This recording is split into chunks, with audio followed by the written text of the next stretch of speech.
अस्सलाम वालेकुम student. Hope so आप सब लोग ठीक होंगे और बहुत अच्छी तरह मैथ की प्रैक्टिस कर रहे होंगे। जैसे कि स्टूडेंट्स हमने चैप्टर नंबर 3 स्टार्ट किया हुआ है, तो हमने लास्ट एक्सरसाइज कंप्लीट की थी, that was related to the k method. Hope so आपको अच्छी तरह समझ आई होगी।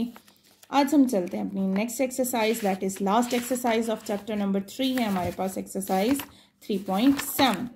तो 3.7 जैसे कि मैंने आपको इंट्रोडक्शन दे दिया था, इस 3.7 में हमने क्या चीज़ है, that is real life problems which are involve relating to the variation.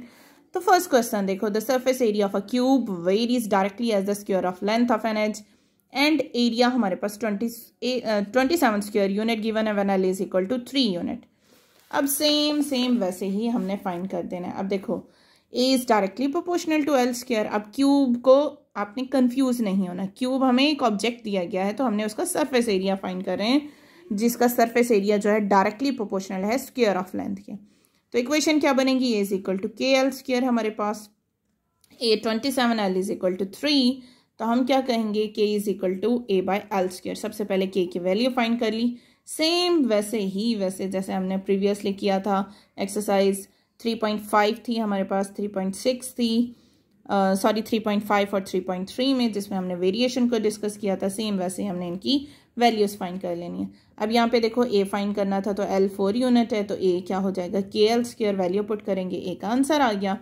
और सेकेंड पार्ट में वो कह रहे हैं फाइंड करो एल व्हेन एरिया जो हो वो हमारे पास 12 स्क्वायर यूनिट गिवन हो, तो ए is equal to k l square. L square किसके इक्वल हो जाएगा, ए बाई के, वैल्यू पुट करेंगे, आवर इक्वेशन बिकम 3 4 12, स्क्वायर से स्क्वायर रूट कैंसिल हो जाएगी, तो हमारे पास एल का आंसर 2 आ जाएगा। Clear that?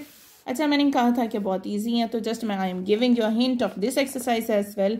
सेकंड देखो हमारे पास क्या चीज़ है, surface area of a sphere S varies directly as the square of radius r. Surface area जो हमें गिवन है 16 pi when r is equal to 2, find करो r when S is equal to 36 pi. अब देखो मैंने equation आप लोगों के लिए राइट डाउन कर दी है, s is directly proportional to r square, s is equal to k square. बाकी तो आप लोगों की इतनी प्रैक्टिस हो चुकी होगी कि अब आप इसको फर्दर सॉल्व कर सको। क्वेश्चन नंबर 3 है जी, in Hooke's law the force F applied to stretch a spring varies directly as the amount of elongation S.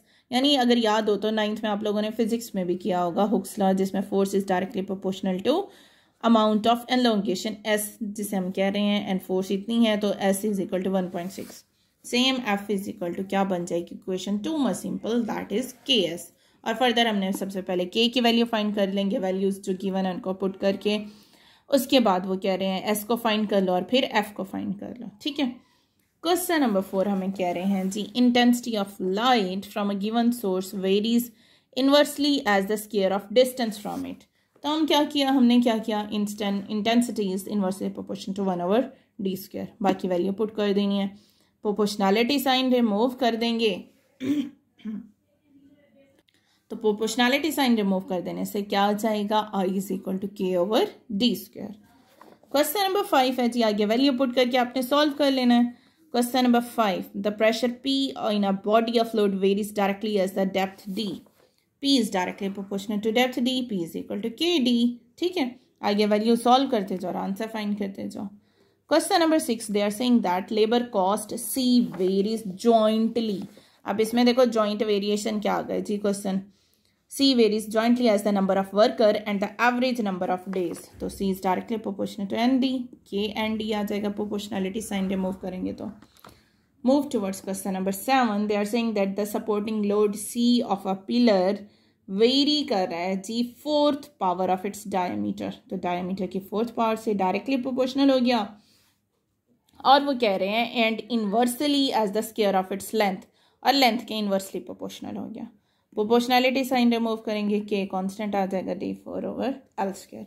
उसके बाद वैल्यू पुट करके आपने फर्दर इसकी सॉल्व कर लेनी है। सबसे पहले के की वैल्यू फाइंड करोगे और उसके बाद वो जिसकी डिमांड कर रहे हैं तो उसकी वैल्यू फाइंड आउट कर लेनी है। ठीक है, but the most important question in this exercise 1 to 5 तक कर लो तो इनफ है, आपका पेपर बहुत अच्छा हो जाएगा इंशाल्लाह ताला जी। तो स्टूडेंट क्वेश्चन नंबर 8 है जी, time required for an elevator to lift a weight varies jointly as the weight W and the lifting depth जो है D varies inversely as the power p of the meter, ठीक है। Jointly किसके हैं, weight के, and lifting depth d और inversely proportional है power P.